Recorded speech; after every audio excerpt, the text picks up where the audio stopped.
Hey everyone, and welcome back if you're new here. My name is Silke, and today we are going to Frankenpattern. Now you might wonder what Frankenpatterning is. It's sort of what the word already says. It's Frankenstein, building something from different pieces.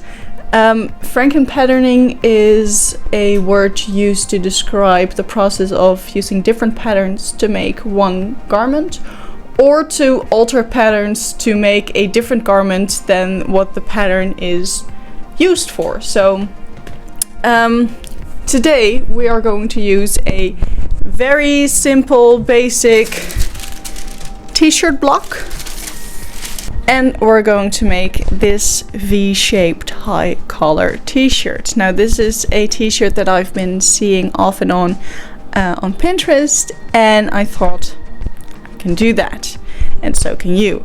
Now the t-shirt pattern I'm using today is a block from the German company Burda. I will link it down below, but I'll also link another simple t-shirt block that you can PDF print for free for people that don't want to spend any money on this, which I totally understand. I'm also going to be using this bamboo jersey knit. It's very, very soft, and it has been in my stash for a while now. So I thought it would be the perfect project for this fabric. I'm also going to be using my sewing machine and my overlocker. And my overlocker, I have it in with black yarn, and my regular sewing machine with the dark gray that matches the fabric. So the first step I did was making a mock-up, and this mock-up is in a very cheap, very nylon-y fabric, but I did make a mock-up just to see the fit of this particular pattern. So the first thing that I saw was that the collar was really high. That's actually a good thing, because this collar hits me right at the collar point. So that is also the exact point where you normally draw a basic pattern block, so that is good. The sleeves, on the other hand, were way too long. Also, the bottom of this mock-up was a little bit long. I think that is the way that this pattern was created, to be a little bit longer, but I would rather hit it right at the wrist bone. Okay, so now that we made a mock-up of our first pattern, we know what to alter. So first off, I'm going to look at the front neckline. So we know that the shoulder seam was a little bit close to our actual neck. Sorry, that took me a while. Okay, so I'm going to take this in 1 centimeter, and here we want to create that V line. So what I'm going to do is I'm going to make this about maybe 5 centimeters deeper, or 4. No, I'm gonna go with 5. And then we're going to start to make this a nice curve, and I'm going to start it with a nice sharp point. And after that, I'm just going to make it curve up to the point that we just drew. So that should be our front neckline. Now for the back, if you're going to take 1 centimeter out of the shoulder seam in the front, you have to do the same for the back. And for the back neck seam, I'm just going to lower it 0.5 centimeter, like that. And we're going to make it a nice curve, but make sure... Bless you! That was my husband. But make sure that the first point right up to the center back is a straight corner, and then we'll just round that off. So that is it for the neckline. Now for the hem, I am going to take this bottom a little bit up. Not a lot, maybe like, how wide is this? 4 centimeters. And I'm going to do the same with the sleeve. Just take 4 centimeters out of the bottom, like that, and that should be fine. So the neckband, I'm going to draw that out on the fabric, but we can measure it right now. But let's first just cut this pattern. So now that we have this pattern cut out, I'm going to measure the neckline, which is 24 centimeters. And I'm just going to remember that 24, that is times 2, of course, which is 48. And I'm going to do the 48 minus about 10%. So times 0.9, which is about 43. So the neckband is going to be 43 centimeters in width. And then it's going to be double. So you can either do 21.5 centimeters on the fabric fold, or just cut it once out of the fabric entirely. I want the height of my collar to be 7, and that times 2 equals 14, so it's going to be 43 by 14 centimeters if you cut it only once. So there you go. Let's cut this pattern out.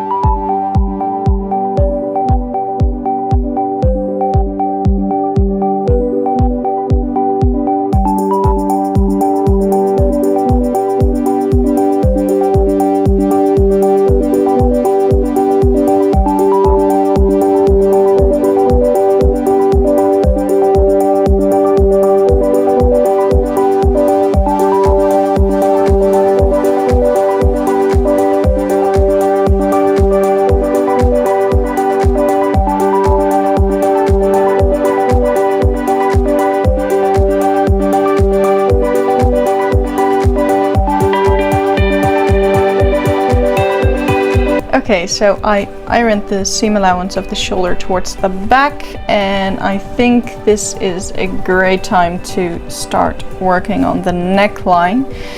Usually this is the point where you would insert the sleeves and then close the sides and hem everything, but since this is quite an intricate collar, I think we're going to do that first.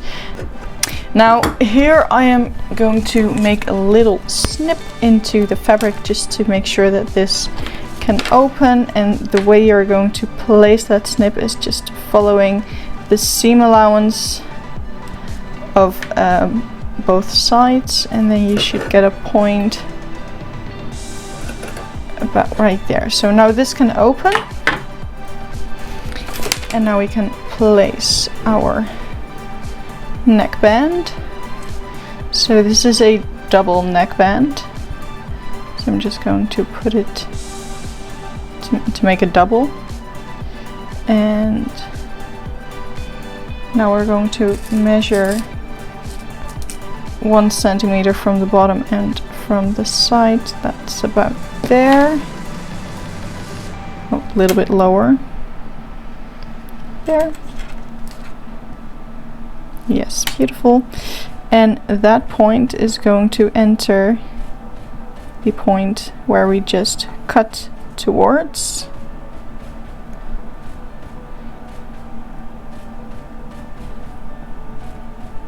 And that's going to be our starting point. And I'm just going to follow the rest around and see you when we get back here. Okay, so as you can see, I pinned half of the neckline. And now we're going to do the other half, but this is where the magic is going to happen. I'm going back to the starting point and I'm going to fold it back in on itself. This is a little bit tricky, but we'll get through it.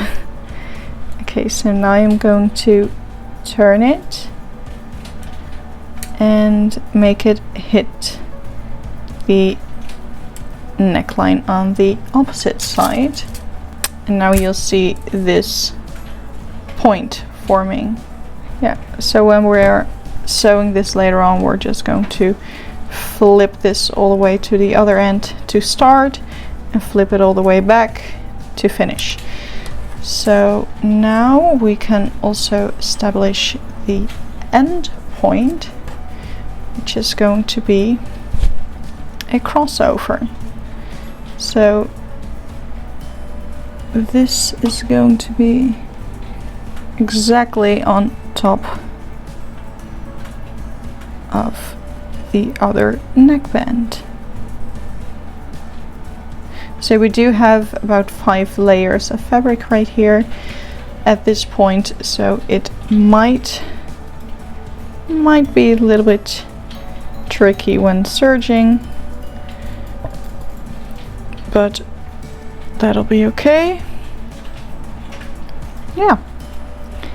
So now I'm just going to finish doing the rest of the neckband and I'll get back to you when we are going to serge this. Okay, back at the serger, we're going to serge the neckband, and when starting here, it's good to remember that the point that you cut is a point that the left needle should hit. If you go over that, you will have a weird, like, pleat. But if you go under that, you have a hole in your fabric. And this you should also keep in mind when you're finishing the neckline. So I'm just going to line it up there and pray.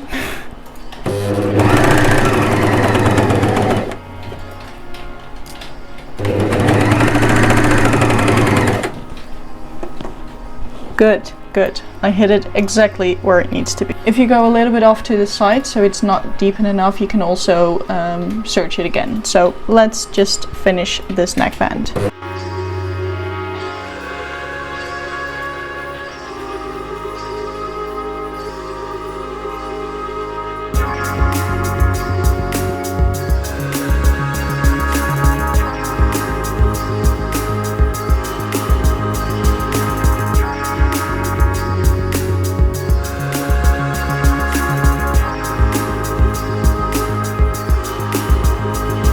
So next up we're going to add the sleeves. We've all done this before, I think. Match up the notches and then serge it. And for this I like to keep my sleeve still at the table and ruche my body on top of it. So now let's serge this edge.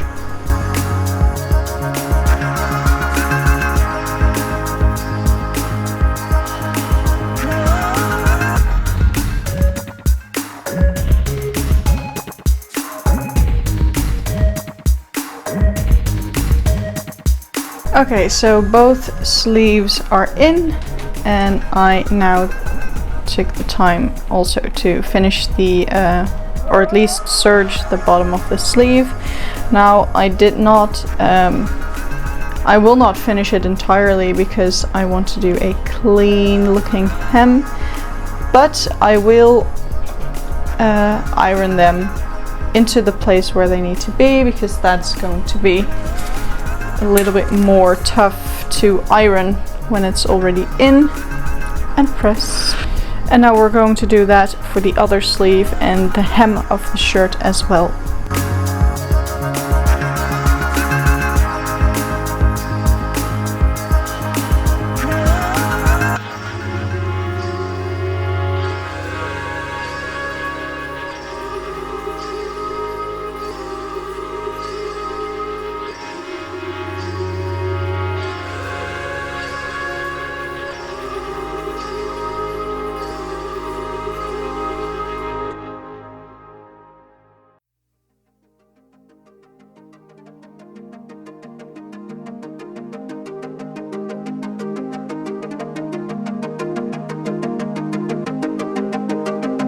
So here is the finished look. We have the standing collar that is laying pretty neat close to the neck. Sorry for the shitty mic, I'm still getting used to it, but I finished the hem of the shirt with a small zigzag seam, and here is a close-up of the neckband.